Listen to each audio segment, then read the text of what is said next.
Nyarlathotep, le chaos rampant. Je suis le dernier. Je parlerai au vide qui m'écoute. Je ne me souviens pas clairement quand tout a commencé, mais c'était il y a des mois. La tension générale était horrible.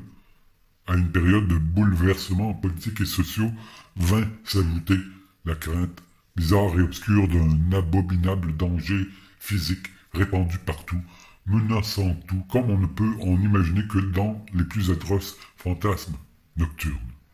Je me souviens que les gens marchaient, le visage blême et préoccupé, et chuchotaient des mises en garde et des prophéties que nul n'osait consciemment répéter, ou s'avouer à lui-même avoir entendu. Un monstrueux sentiment de culpabilité s'étendait sur tout le pays. Des abysses entre les étoiles soufflaient des vents glacés qui faisaient frissonner les hommes dans des lieux sombres et solitaires. L'enchaînement des saisons connut des altérations démoniaques. La chaleur de l'automne persista d'effrayante façon, et chacun sentit que la Terre, peut-être l'univers, avait échappé au contrôle des dieux ou des forces inconnues, pour passer sous celui d'autres dieux, d'autres forces qui restaient ignorées. C'est alors que Nyarlathotep arriva d'Égypte. Qui il était, nul n'en savait rien. Mais, de vieux sang indigène, il ressemblait à un pharaon. Les fellahs s'agenouillaient en le voyant, sans pouvoir dire pourquoi. Il dit qu'il était sorti de la noirceur de 27 siècles et avait entendu des messages venus de lieux qui ne se trouvent pas sur cette planète. Nyarlathotep vint dans les pays civilisés, basané, mince et sinistre, achetant sans cesse d'étranges instruments de verre et de métal qu'il combinait avec de nouveaux instruments plus étranges encore. Il parlait beaucoup de science, d'électricité et de psychologie. Il faisait des démonstrations de puissance qui laissaient ses spectateurs sans voix et firent croître sa renommée dans des proportions inouïes. Les hommes se conseillaient mutuellement d'aller le voir et frémissaient.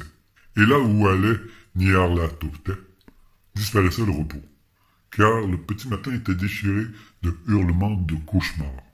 Jamais encore il n'avait représenté un tel problème. Les sages souhaitaient presque pouvoir interdire le sommeil à de telles heures, pour que les cris des grandes villes ne dérangent plus d'aussi horrible manière la lune pitoyable et pâle qui brillait au-dessus des ponts sur les eaux vertes et sur les clochers croulant sous un ciel blafard. Je me souviens un jour où Nyarlathotep vint dans ma ville, la grande, la vieille, la terrible cité aux crimes innommables. Un ami m'avait parlé de lui, de l'attrait et de la fascination irraisonnée qu'exerçaient ses révélations, et je brûlais d'impatience d'explorer ses mystères les plus secrets.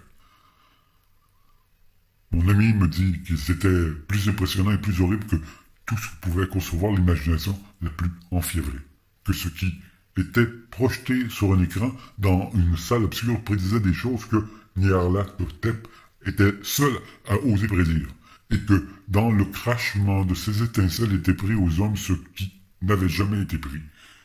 Il ne se voyait que dans les yeux, et j'ai découvert qu'il se disait à l'étranger que ceux qui connaissaient Nyarlathotep voyaient des choses que les autres ne voyaient pas. C'est dans l'automne brûlant qu'en compagnie de foules agitées que je traversais la nuit pour aller voir Nyarlathotep. À travers la nuit étouffante, le long d'escaliers interminables qui menaient à une salle suffocante, je vis, projeté sur un écran, des formes encapuchonnées au milieu de ruines avec des visages jaunes maléfiques qui guettaient par-delà des monuments effondrés. Et je vis le monde combattre l'obscurité, combattre des vagues de destruction venues de l'espace ultime, tournoyant, bouillonnant, luttant autour du soleil qui devenait pâle et froid.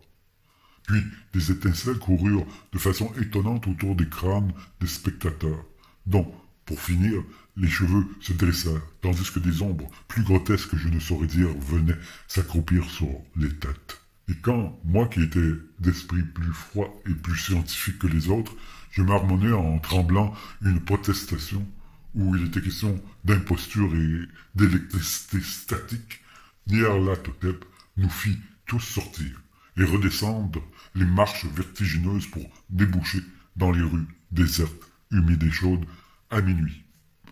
Je hurlai que je n'avais pas peur. Je n'aurais jamais peur, et d'autres hurlèrent avec moi pour se rassurer. Nous nous jurâmes que la ville était vraiment exactement la même, et toujours vivante, et quand les lumières électriques se mirent à pâlir, nous maudîmes la compagnie à n'en plus finir, en riant de l'étrange expression de nos visages.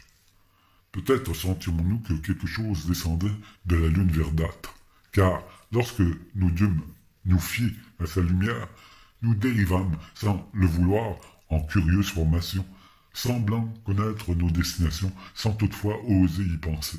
Il nous arriva de regarder les pavés et de constater qu'ils étaient branlants et envahis par l'herbe, tandis qu'il subsistait à peine une traînée de métal rouillé là où passaient les tramways. Nous en vîmes un, solitaire, sans fenêtre, délabré et presque renversé sur le côté. Regardant vers l'horizon, nous ne pûmes trouver la troisième tour près de la rivière et remarquâmes que la silhouette de la deuxième était déchiquetée au sommet. Nous nous divisâmes alors en minces colonnes dont chacune semblait attirer dans une direction différente. L'une disparut dans une étroite allée sur la gauche, ne laissant derrière elle que l'écho d'un gémissement affreux. Une autre se mit à dégager l'entrée envahie d'herbe d'une station de métro, hurlant d'un rire dément. La mienne fut comme aspirée vers la campagne et ressentit un froid qui n'était pas propre à l'automne brûlant, car, comme nous marchions à travers la lande obscure, nous vîmes tout autour de nous des neiges maléfiques sur lesquelles se reflétait la lune diabolique. Ces neiges vierges inexplicables avançaient toutes dans une seule direction, là où se tenait un gouffre que ses parois luisantes rendaient encore plus noir. Notre colonne parut vraiment clairsemée lorsqu'elle y rentra rêveusement, traînant les pieds. Je m'attardai derrière elle, car la faille noire, au milieu des neiges tachetées de lumière verte, était effrayante, et je croyais avoir entendu, quand mes compagnons avaient disparu, l'écho d'un gémissement inquiétant. Mais je ne pouvais guère résister. Comme si ceux qui m'avaient précédé me faisaient signe, je flottais, effrayé et tremblant, entre de monstrueuses congères, jusqu'au tourbillon aveugle de l'inimaginable. Réalité burlesque ou délire silencieux, seuls les dieux peuvent le dire. Une ombre révulsée qui se tordait dans des mains qui ne sont pas des mains et tourbillonnait au hasard parmi les crépuscules effroyables d'une création pourrissante. Les cadavres de mondes morts dont les plaies étaient des villes, les vents sortis des charniers qui balaient les étoiles blafardes et en assombrissent l'éclat. Au-delà des mondes, les vagues fantômes de choses monstrueuses.